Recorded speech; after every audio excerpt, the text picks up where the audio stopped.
அனைவருக்கும் வணக்கம். நாம் இப்போ பார்க்க போகிறது யார் இந்த வியாக்கிரபாதர், வியாக்கிரபாதரின் புராண வரலாறு. இது மாதிரியான தொடர் பதிவுகளுக்கு நம்ம சேனலை சப்ஸ்கிரைப் பண்ணாதவங்க சப்ஸ்கிரைப் பண்ணிக்கோங்க.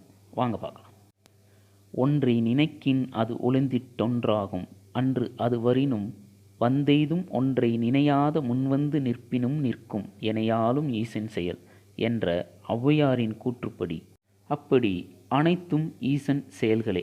அப்படி அவர் நிகழ்த்திய திருவிளையாடல்களில் ஒன்றான வியாக்கிரபாதரை வைத்து தில்லைவனத்தில் தான் நடத்திய திருக்கூத்து பற்றிய கோயில் புராணத்தின் தொகுப்பு தான் இது. யார் இந்த வியாக்கிரபாதர்? ஒரு சமயம் மத்தியந்தினர் முனிவர் என்றொரு முனிவர் வசித்து வந்தார். அவருக்கு ஒரு மகன் பிறந்தான். அந்த பால முனிவருக்கு தந்தை தான் ஆற்றும் கடமையான கல்வி அறிவையும் தவத்தால் கிடைக்கக்கூடிய ஞானத்தையும் பற்றி உபதேசித்தார். அப்பொழுது அந்த பாலமுனிவருக்கு ஒரு சந்தேகம் ஏற்பட்டது. கடவுளை எங்கே தரிசிக்கலாம் என்பதுதான் அந்த ஐயம். இதை கேட்ட மத்தியந்தனர், மகனே, உன் கேள்வி உன் தவக்குறைவை காட்டுகின்றது. ஆகாயத்துக்குள் நின்று கொண்டு ஆகாயத்தை காட்டச் சொன்னால் எப்படி?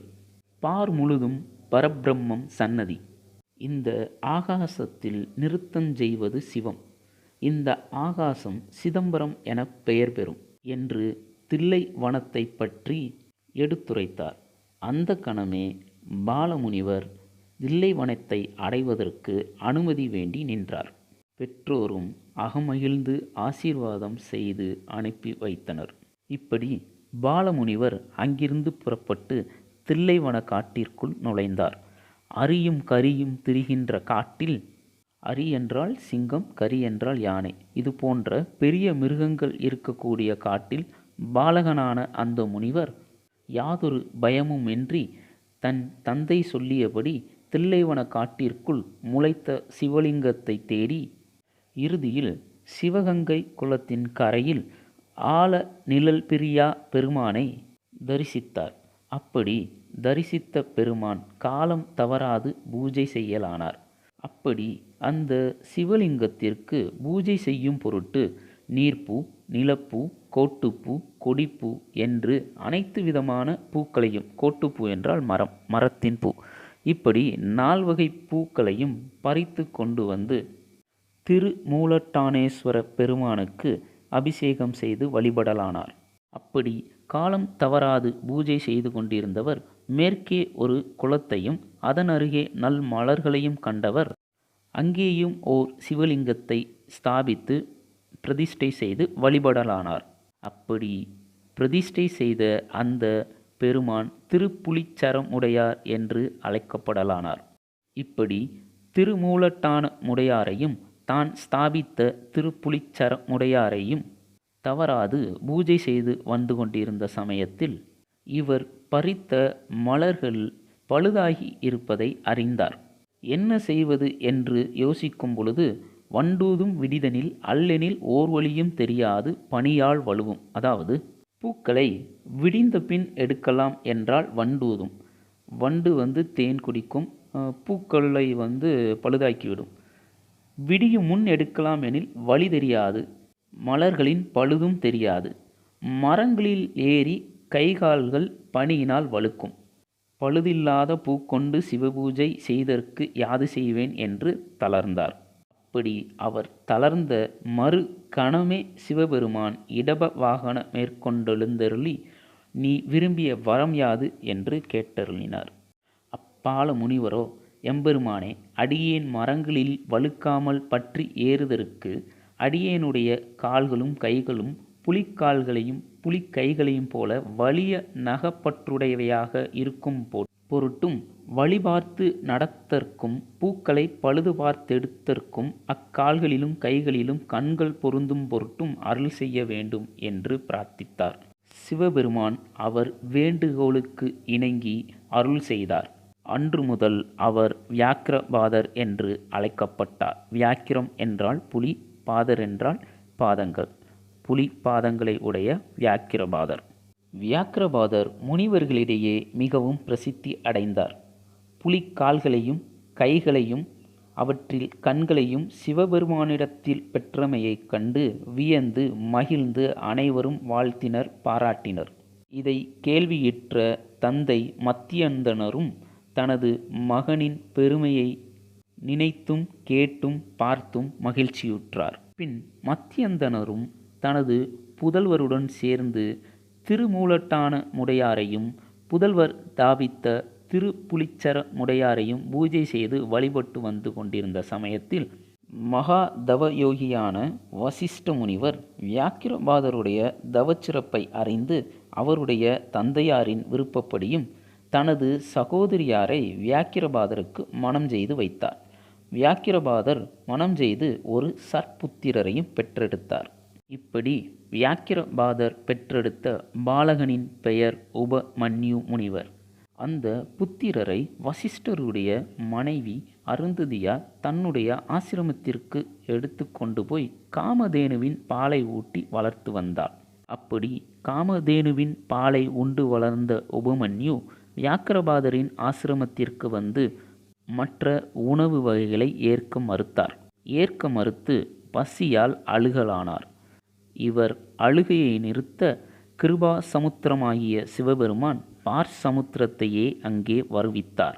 பாலுக்கு பாலகன் வேண்டி அழுதிட பார்க்கடல் ஈந்தபிரான். அப்படி உபமன்யுவுக்காக பார்க்கடலையே வருவித்தார். இப்படி உபமன்யுவும் வளர்ந்து உபமன்யு முனிவராக மாறினார். இப்பொழுது திருமூலட்டான உடையாரையும் திருப்புலிச்சர உடையாரையும் பூஜித்து வழிபடுவோர் ஒருவரல்ல மூவராயினர். மத்தியந்தர், அவருடைய புதல்வர் வியாக்கிரபாதர், அவர் புதல்வர் உபமன்யு ஆகிய மூவரும் சிதம்பர தலவாசம் செய்து கொண்டிருந்த காலத்தில் ஓர் நாள் வியாக்கிரபாத முனிவர் திருமூலட்டானேஸ்வரர் சந்நிதியில் சிவயோகம் கூடினார். அப்படி சிவயோகத்தில் இருந்த வியாக்கிரபாதருக்கு கோடி சூரியருடைய ஒளி போலும் ஒளியும் திருப்புன் முறுவலுடைய ஒரு திருமுகமும் 3 திருக்கண்ணும் கங்கையையும் பிறையையும் கொன்றை மாலையையும் தாங்கி பின்றூங்கா நின்ற திருச்சடையும் சங்க குண்டலம் பொருந்திய வள திருச்செவியும் திருத்தோடு பொருந்திய இடத்திருச்செவியும் திருநீலகண்டமும் டமருகம் பொருந்திய திருக்கரம் அபயகரம் என்னும் வளத்திருக்கரம் 2ம் அக்னியகள் பொருந்திய திருக்கரம் டோலசரம் என்னும் இடத்திருக்கரம் 2ம் புலித்தோலை ஆடையாக கொண்டு கச்சை உடைத்தாய் நெருப்பு பொருந்தி விளங்கும் திருவரையும் முயலகன் மேல் ஊன்றிய வளத்திருப்பாதமும் தூக்கி வளைத்த இடத்திருப்பாதமும் உடையவராய் ஸ்ரீ பஞ்சாசர சுரூபியாய் சிவபெருமான் திருநிறுத்தரஞ்செய்தருளினார்.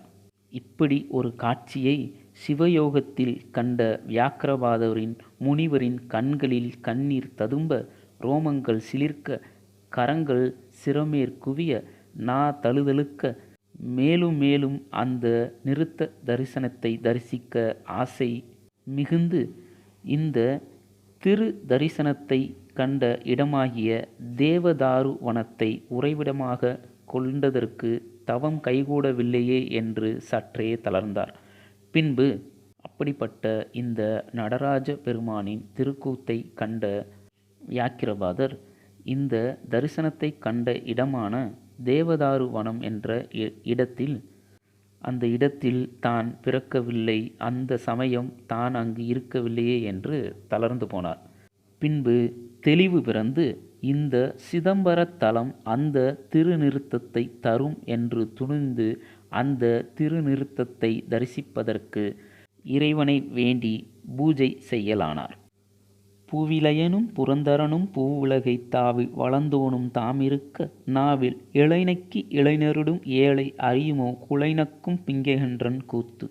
அப்படிப்பட்ட கூத்தை தரிசிக்க காத்திருந்தார். அதே சமயம் விஷ்ணு பகவான் ஆதிசேஷன் மீது சயனத்தில் இருந்தபொழுது விஷ்ணு பகவானின் கண்களில் கண்ணீர் பெருக்கெடுத்து ஓடுவதை கண்ட ஆதிசேஷன் இதற்கான காரணம் யாது என்று வினவ, விஷ்ணு பகவான் அதற்கு, ஆதிசேஷா, தேவதாரு வனத்தில் உள்ள 48,000 முனிவர்களை உய்யும் பொருட்டு சிவபெருமான் பிக்ஷாடனார் வடிவம் கொண்டு என்னை மோகினி வடிவம் கொள்வித்து என்னோடு தேவதாரு வனத்திற்கு எழுந்தருளி பிச்சை ஏற்கலானார். அப்படி பிச்சை ஏற்கும் சமயம் அங்கிருந்த 48,000 முனிவர்களும் என்னை கண்டு மோகிக்க அவர்களுடைய மனைவிமார்கள் சிவபெருமானைக் கண்டு மோகித்தார்கள். இதைக் கண்ட முனிவர்கள் சிவபெருமான் மீது கோபம் கொண்டு சிவபெருமான் மீது பல சாபங்கள் விட்டனர். அது ஏதும் பலிக்காமல் போக பின் அந்த முனிவர்கள் அனைவரும் அபிசார ஹோமம் செய்தார்கள். இப்படி ஹோமம் செய்து அந்த குண்டத்து அக்னியில் இருந்து முதலில் தோன்றிய புலியை பிடித்து உரித்து அதன் தோலை உடுத்தி கொண்டார். பின்பு தோன்றி வந்த பூதங்களை தனக்கு அடிமையாக்கி கொண்டார். பின்பு தோன்றி வந்த ஒரு சர்ப்பத்தை தனது திருக்கரத்திலே கடமாக அணிந்து கொண்டார். பின்பு வந்த முயலகனை அதன் முதுகு நெறியும்படி அதன் மேலே வலப்பாதத்தினாலே மிதித்து கொண்டார். பின்பு வந்த அக்னியை திருக்கரத்தில் ஏந்தி கொண்டார். பின்பு வந்த மந்திரங்களை திருவடியிலே திருச்சிலம்புகளுக்கு தரிசாக சாத்தி கொண்டார். பின்பு அந்த 48,000 முனிவரும் தங்களுடைய தவறை நினைத்து வருந்தலாயினர். பின்பு சிவபெருமான் உமா தேவியரோடு காட்சி தந்து மறைந்தருளி அனைவருக்கும் தன்னுடைய திருநிறுத்தத்தை காட்டி அருளினார். அதை கண்டதினால் வந்த ஆனந்த கண்ணீர்தான் இது என்றார்.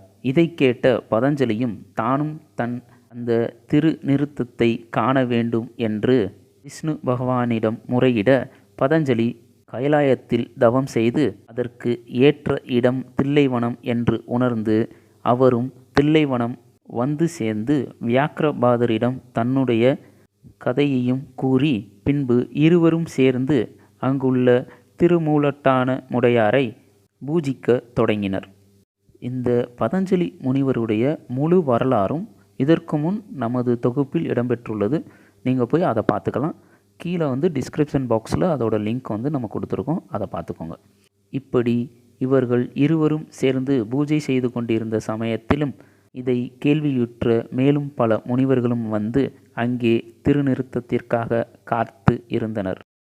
அப்படி ஒரு சமயம் புண்ணிய பூமியாகிய பரதகண்டத்திலே பூமிக்கு இருதய ஸ்தானத்தில் உள்ள சிதம்பரத்திலே தைப்பூசம் வியாழக்கிழமையோடு கூடும் சித்தயோக தினத்தில் அன்று மத்தியான நேரத்தில் 1000 முகத்தையுடைய பானுகம்பர் 1000 சங்கூத 1000 தோளுடைய வானசூரன் குடமுலா ஒலிப்பிக்க பஞ்ச துந்துவி ஒளியும் வேத ஒளியும் கந்தவருடைய கீத ஒளியும் மிகுந்து எழ ஞான சபையிலே சிவபெருமான் உமா தேவியரோடு நின்று அந்த ஆனந்த நிறுத்தஞ்செய்தருளினார். அப்படி அந்த நிறுத்தத்தை கண்ட அனைவரும் ரோமம் சிலிர்க்க நெஞ்சுருக கண்ணீர் மழை பொழிய அதை கண்டு ரசித்தனர். அதன்பின் முனிவர்கள் இருவரும் எம்பெருமானை நோக்கி, ஆண்டவனே, இந்த ஞான சபையில் உமா தேவியரோடு இன்று முதல் எக்காலமும் இங்குள்ள ஆன்மாக்களுக்கு சிவபெருமான் அன்று முதல் இன்று வரை அனைவருக்கும் அந்த ஆனந்த நிறுத்தத்தை அந்த மகா சபையிலே அரங்கேற்று கொண்டிருக்கிறார். குனித்த புருவமும் கொவ்வை செவ்வாயிற் குமின் சிரிப்பும் பனித்த சடையும் பவளம்போல் மேனியிருப்பாள் வெந்நீரும் இனித்தம் உடைய எடுத்த பொற்பாதமும் காணப்பெற்றால் மனித பிறவியும் வேண்டுவதே இந்த மாநிலத்தே. இப்படி எம்பெருமானின் அந்த திருக்கூத்தை பார்ப்பதற்கு 1000 மானுட பிறவிகள் எடுத்தாலும் அதற்கு தகும் என்று கூறி விடைபெறுகிறேன். நன்றி, வணக்கம். இது மாதிரியான தொடர் பதிவுகளுக்கு நம்ம சேனலை சப்ஸ்கிரைப் பண்ணிக்கோங்க. பிடிச்சிருந்தா லைக் பண்ணுங்கள், ஷேர் பண்ணுங்கள். நன்றி, வணக்கம்.